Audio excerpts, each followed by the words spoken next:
Guys, I'm gonna do it. Oh my god, that's so much fun! Oh my gosh, thanks so much for letting me use your bathroom. Did you not see the sign? No, what? But I have 1 million.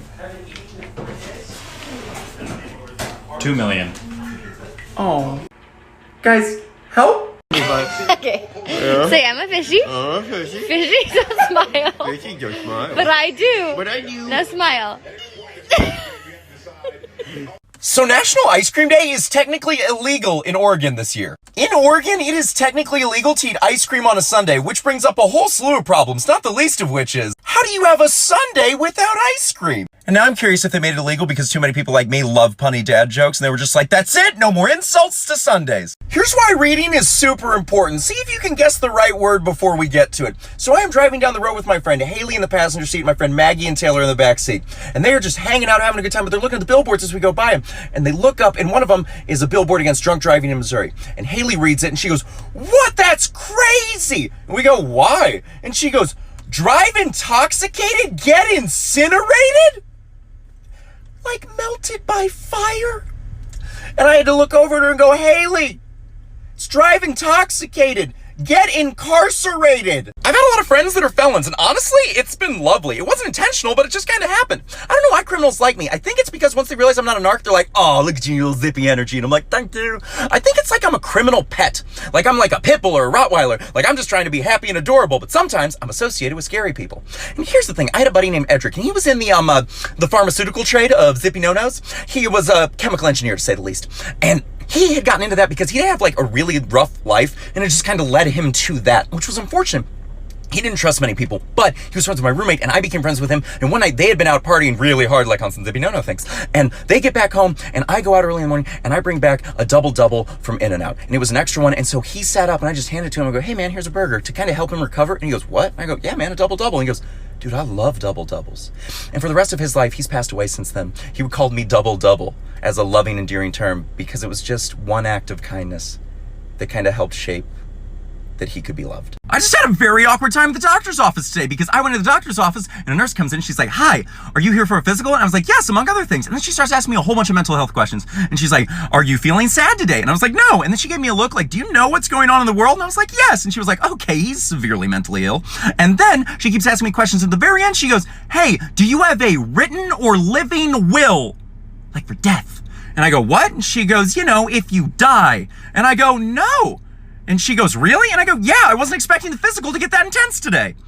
And that is gold. And she didn't even crack a grin. And when you have a joke that just falls so flat, you feel bad. And so I followed it up with, I'd like to revise my answer to that happiness question.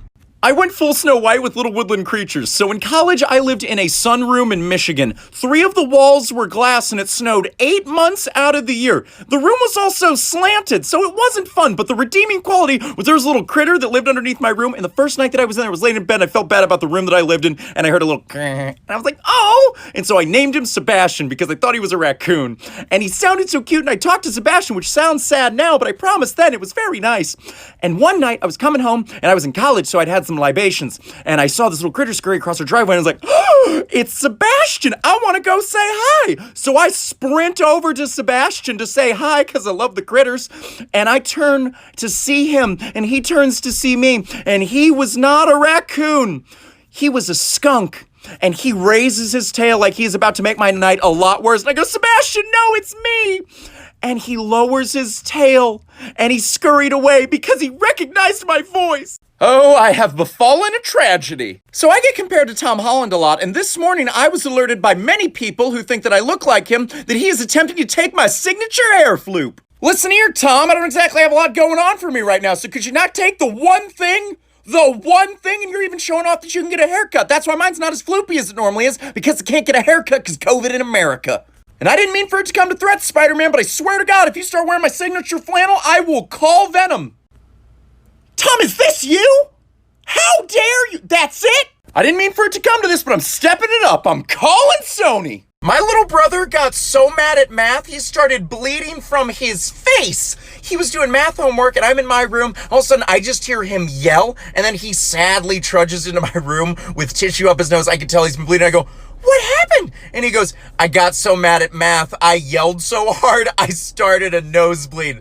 And I go, what type of math? And he just goes, trig! And he screamed it like Kirk in Wrath of Khan. And he screamed so loud again, his other nostril started bleeding like he'd just been taking sucker punches from math. And I realized in that moment he perfectly embodied a mood. I had a doctor diagnose me as potentially gay. Curveball, I'm straight. No one ever sees that one coming.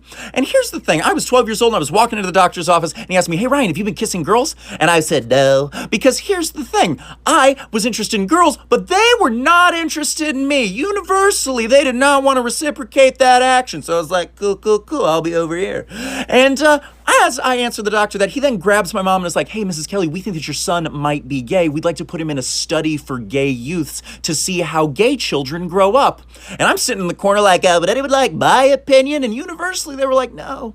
And my mom looked at this doctor like he was crazy, and she was right. And she goes, look, I don't care how my son grows up, but you're not allowed to study him like a lab rat with potentially excellent fashion taste. So she took me out, and we didn't go back for 2 years. The problem is, during those 2 years, I developed scoliosis, which means I have a huge bend in my back. So in the end, I ended up heterosexual, but thanks to my back, I did not end up straight. Depression naps are so weird, because it's really just your body going full tech support and being like, hey, have you tried turning it off and turning it back on again? I mean, it can't hurt. My little brother keeps bringing up the most horrifying topics of conversation while at family gatherings. We were at Mother's Day brunch, and my little brother's there, and so is my mom and dad. And my mom pulls out a picture of my dad and goes, doesn't your dad look silly in this picture? And my dad, defending himself, goes, oh, come on, my arms look pretty good in that. And then my mom sweetly goes, yeah, they do. And my little brother, without missing a beat, just goes, why don't you just add that one to the old spank bank, Jamer? What? Why? Why did you bring up mommy's special alone time at Mother's Day brunch, you monster? Why? And then he said it so loud, other people turned around and were looking at all of us cackling like hyenas because we found it hilarious. And you know what? Here's a new weird family rule. Now we're not allowed to have talks about masturbatory practices while food is being consumed.